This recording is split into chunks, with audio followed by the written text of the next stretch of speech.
नमस्कार। आप सबसे पहले तो आपने अपने दिनचर्या से समय निकालकर इतनी देर शाम को यहाँ आए हैं, इसके लिए आपका तहे दिल से शुक्रिया अदा कर रहे हैं, आपका आभार व्यक्त कर रहे हैं। मेरा नाम है प्रशांत किशोर और हम नेता नहीं हैं, जन सुराज कोई दल नहीं है।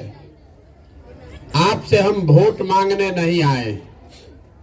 हम बिहार के एक साधारण परिवार के लड़के हैं। हमारे दादा बैलगाड़ी चलाते थे, मजदूर थे। हमारे बाबूजी यहाँ पर डॉक्टर थे। यही सरकारी स्कूल से पढ़कर हम निकले हैं। माता पिता का आशीर्वाद है, ऊपर वाले की कृपा है, जीवन में कुछ हासिल किया है। लेकिन अब तय किए हैं, 10 बरस काम करने के बाद ये तय किया कि अब अगर भगवान ने मुझे कुछ शक्ति बुद्धि दी है तो जिस मिट्टी में जन्मे, जिस बिहार में हमारा जन्म हुआ, जहां हम लोग पले बढ़े, यहां और यहां लोगों की जिंदगी, उसको सुधारने के लिए कोई प्रयास करे। इसीलिए जीवन का सब कुछ छोड़ के ये पदयात्रा शुरू की है। पैदल क्यों चल रहे हैं? ये संकल्प लिया है कि पूरे बिहार में गांव, शहर, कस्बा, देहात, हर जगह पैदल चल के जाएंगे। हम पैदल क्यों चल रहे हैं? हमारे पैदल चलने से आपका कोई फायदा नहीं है। हमारे पैदल चलने से आपकी गरीबी दूर नहीं होगी। हमारे पैदल चलने से आपकी बेरोजगारी नहीं खत्म होगी, आपके बच्चों को पढ़ाई की सुविधा नहीं मिलेगी। हमारे पैदल चलने से आपका नाली गली नहीं बनेगा, आपको अनाज नहीं मिलेगा, आपका पेंशन नहीं मिलेगा। तो हम पैदल क्यों चल रहे हैं? पैदल इसलिए चल रहे हैं कि जिस राज्य, जिस समाज के लोगों की जिंदगी को सुधारना चाहते हैं, कम से कम एक बार जाकर अपनी आंख से देखें कि आप और आपके बच्चे किस दशा में जी रहे।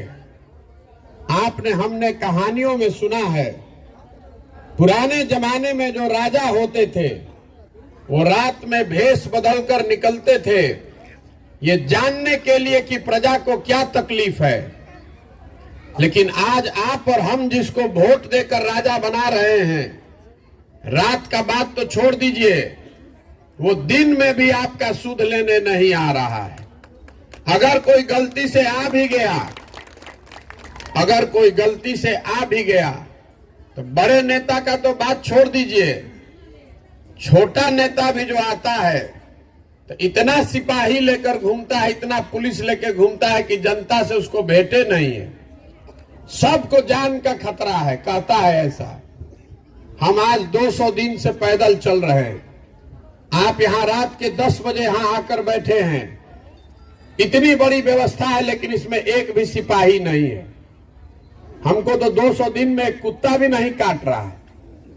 गांव, शहर, हर जगह पैदल ही जा रहे हैं। गांव के जो जगह होते हैं वहीं पर रुकते हैं।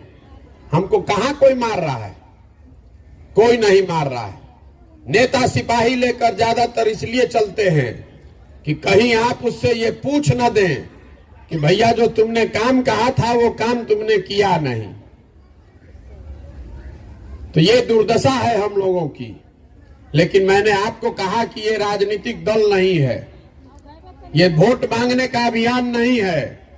इसलिए हम लोग किसी नेता के खिलाफ कुछ गाली गलौज नहीं करते। आप अपना ज्यादातर समय इसमें बिताते हैं कि किस नेता ने क्या खराब किया। अगर आपके समर्थन वाली सरकार है तो आपको लगता है कि आपकी सरकार ठीक काम कर रही है, विरोधी काम अच्छा नहीं कर रहा है।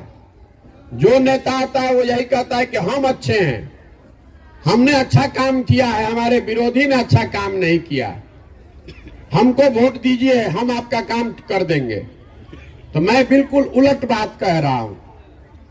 हम कह रहे हैं कि बिहार में जितने लोग नेता हैं, जिसको भी आपने वोट दिया, जिसकी सरकार बनाई, जिसने जो काम किया या करने का दावा कर रहा है, सबको सही मान लीजिए। ये बहस मत कीजिए कि उसने काम किया कि नहीं। सबके बात को सही मान लीजिए।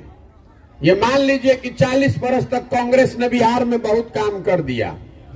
ये भी मान लीजिए कि लालू जी के 15 साल के राज में बिहार में सामाजिक तौर पर पिछड़े हुए लोगों को आवाज मिल गई, सामाजिक न्याय हो गया। ये मान लीजिए कि नीतीश जी और भाजपा के सरकार में सुशासन आ गया। लेकिन अगर सबके बात को सही मान भी लीजिएगा तो भी आज बिहार देश का सबसे गरीब, सबसे पिछड़ा, सबसे ज्यादा भूखमरी, अशिक्षा और बेरोजगारी वाला राज्य है। इससे तो कोई इनकार नहीं कर सकता। इतना बात तो आपको किसी को समझ में आएगा कि अगर 50 वर्ष से सारे दल, सारे नेता मिलकर आपकी स्थिति नहीं सुधार सके तो अगले 50 वर्ष में भी ये नहीं सुधरने वाला है। आपको समझ में ही नहीं आ रहा है कि आपके परेशानी का कारण है क्या। जब तक रोग के कारण का पता नहीं चलेगा तब तक आप रोग का इलाज नहीं कर सकते। आप पहले ये समझिए कि बिहार में इतनी गरीबी है क्यों। दूसरे राज्यों में भी भ्रष्टाचार है, दूसरे राज्य में भी सरकार आ रही है, जा रही है, वहां का नेता भी सब कोई बहुत साधु नहीं है। फिर भी दूसरे राज्यों के मुकाबले बिहार में इतना गरीबी क्यों है, इसको चिंता करने की बात है। हम आपको बता रहे हैं कि आपकी गरीबी इतनी क्यों है। देखिए, दुनिया भर के विद्वानों ने गरीबी से निकलने का 3 ही रास्ता बताया है। पहला रास्ता है पढ़ाई। अगर आपके बाल बच्चे बढ़िया पढ़ लिख जाएं तो पढ़ लिख कर नौकरी पाकर अपना जिंदगी सुधार सकते हैं। दूसरा रास्ता है खेती। अगर आपके पास जमीन है तो खेती करके भी आप अपना जीवन सुधार सकते हैं। और तीसरा रास्ता है पूंजी, पैसा। अगर पढ़ाई नहीं है, खेती नहीं है, आपके पास पैसा हो तो आप दुकानदारी, रोजी रोजगार, व्यापार करके अपना जिंदगी सुधार सकते हैं। बिहार को अगर आप ध्यान से देखिएगा तो आपको पता चलेगा कि यहां ज्यादातर लोगों के पास ये तीनों में एक भी चीज नहीं है। जितना यहां गरीब आदमी है उसके बच्चों के पढ़ने की सुविधा ही नहीं है। आपके बच्चों के पढ़ने की यहां कोई व्यवस्था नहीं है। आप में से कुछ लोग ऐसे हैं जिनके बच्चे प्राइवेट स्कूल में पढ़ रहे हैं, तो आपको लग रहा है कि हमको तो कोई दिक्कत नहीं है।